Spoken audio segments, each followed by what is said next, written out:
Bismillahirrahmanirrahim. Assalamualaikum and hi everyone. Okay, today we're going to start our class with the first chapter of structural analysis, which is the introduction to the structure. Okay, introduction to structure.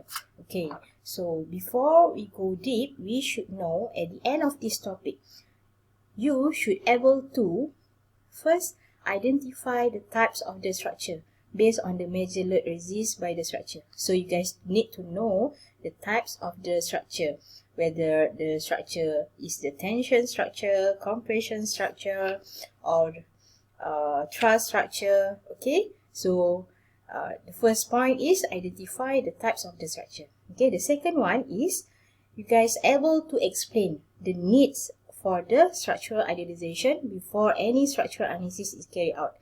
Okay, so the structural idealization is important. Okay, so you guys need to know how to do the structural idealization. Okay, the third one or the last one outcome for this chapter is you need to know to classify the structural stability and determinacy. Okay, alright, in order to know this point, so let's proceed. Okay, introduction to the structure. Okay, what is structure? Okay, structure tu apa? Okay, semua orang tahu bila sebut structure, structure tu adalah bangunan. Okay, so structure is referred to a system of connected part used to support load. Okay, ataupun dalam bahasa dalam kata lain, can be defined as a construction form which consists of interconnected member such as column, beams designed to carry dead and imposed load. Okay, so maksudnya structure adalah dalam bentuk binaan yang terdiri daripada kolom, beams yang membawa segala jenis load. Okay, so structure related to civil engineering includes building, bridge, tower, tunnel, and etc. Okay, so this is another definition of the structure, which is the structure is part of construction, which has one or more element. Okay, so one or more element. So usually structure will have beam, column, a slab. So that's called part of the structure. Okay. Okay, the following elements should be considered by engineers who are involved in civil engineering works when designing a structure. Okay, safety, aesthetic, stability, economic, environmental, material availability. Okay, so structural analysis. Structural analysis ini adalah untuk determine the loads on the physical structure and their components. So kita tahu juga the effect of loads towards the structures member. Adakah dia akan inducekan movement, shear reaction, torsion, deformation. And also there are various methods are used in the structural analysis to determine the internal forces. Okay, we're going to learn this later. So once all the internal forces are determined, so the next stage is to design the component or member that can resist the force safely. So maksudnya structural analysis ni adalah we did analyze the structure before we go for the design process. Okay. Okay, ni dah cakap tadi kan. Specific structure should be analyzed in order to ensure its strength and rigidity after preliminary design of the structure is proposed. Okay, so it's a process in determining the reaction of the structure under the specific load or action. So as I said before, you need to know how to calculate the reaction at first. So you already learned how to calculate the reaction before taking this subject, right? So in order to analyze a structure properly, the following step must be followed. So we need to identify the structure. Okay, then we make the idealization of the structure. Okay, what's the difference between identified and idealization? I will explain later. Okay, so loading determination, codes and local specification, structure member force, and displacement using theory of structure analysis. Okay, this is steps that we need to follow. Okay, before that, we go for classification of the structure. Okay, so there are many types of structure. Okay.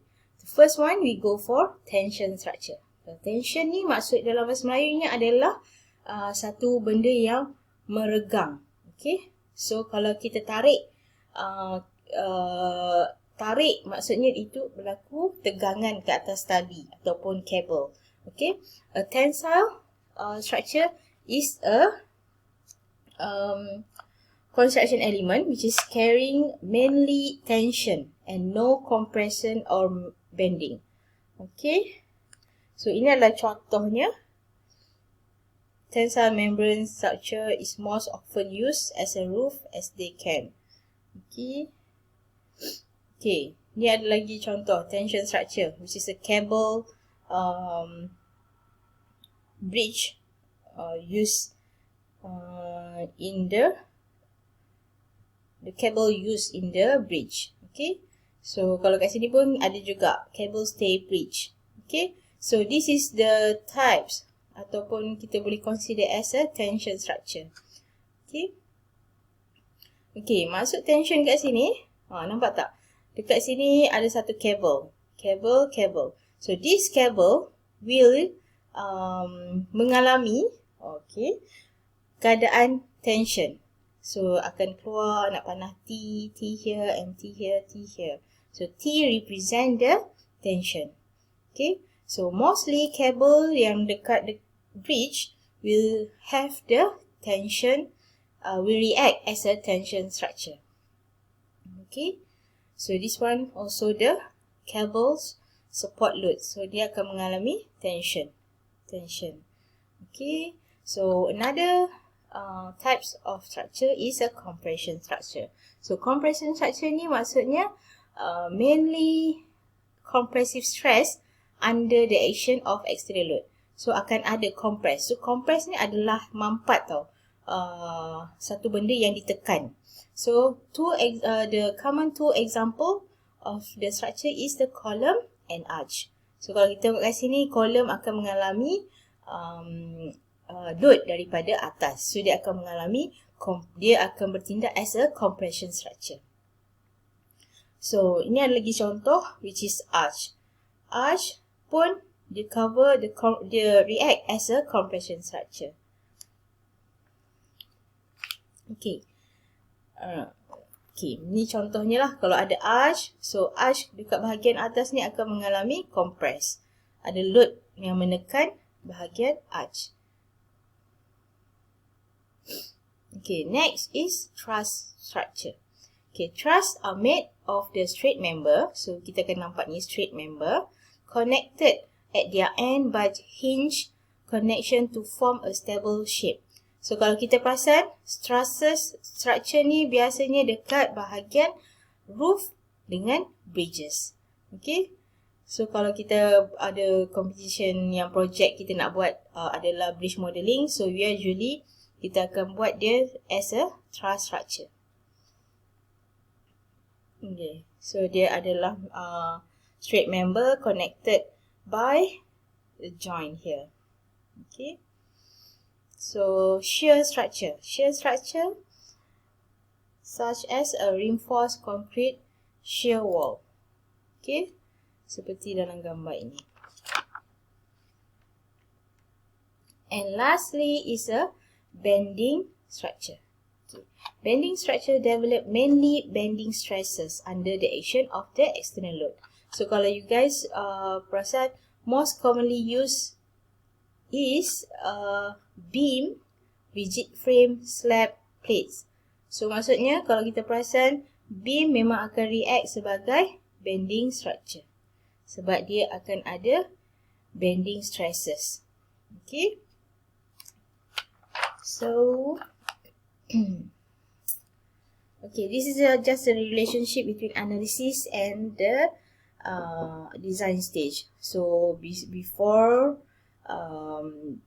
at first architect buat dia punya drawing. Okay, so next general arrangement drawing. After this all things, so we need to analyze all the loads and forces.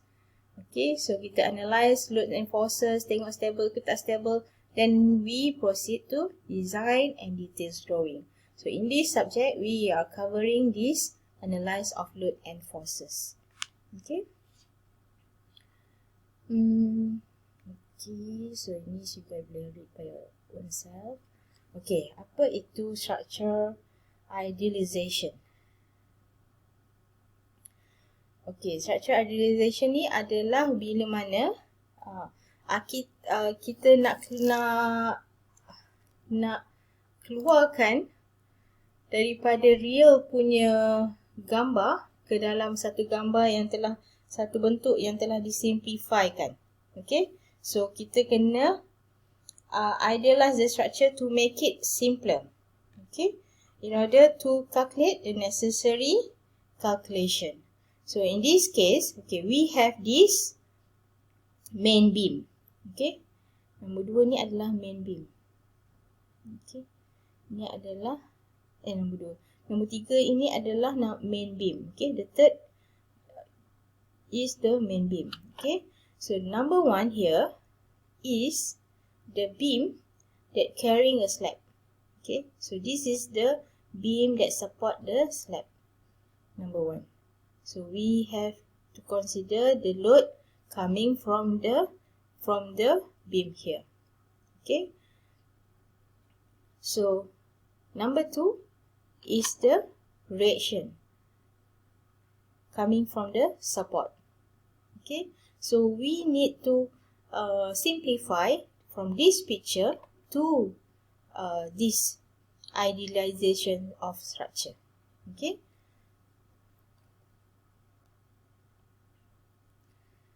okay, so this is another example of how to idealize the structure. Okay, okay, we see here, this is a pin. Okay, this is the pin, and this is the beam, and this is the support, just roller support. Okay, so we need to simplify into the idealized beam. So this is the actual beam and this is the idealized beam. So we make a simplification. The beam just straight line, so having a pin support here and roller support here. So we have the one external forces P. So this we call as the idealized beam. Okay, so that's all for the structure idealization. Okay, so I will continue in the next part in the next video. Alright, okay, thank you. Assalamualaikum.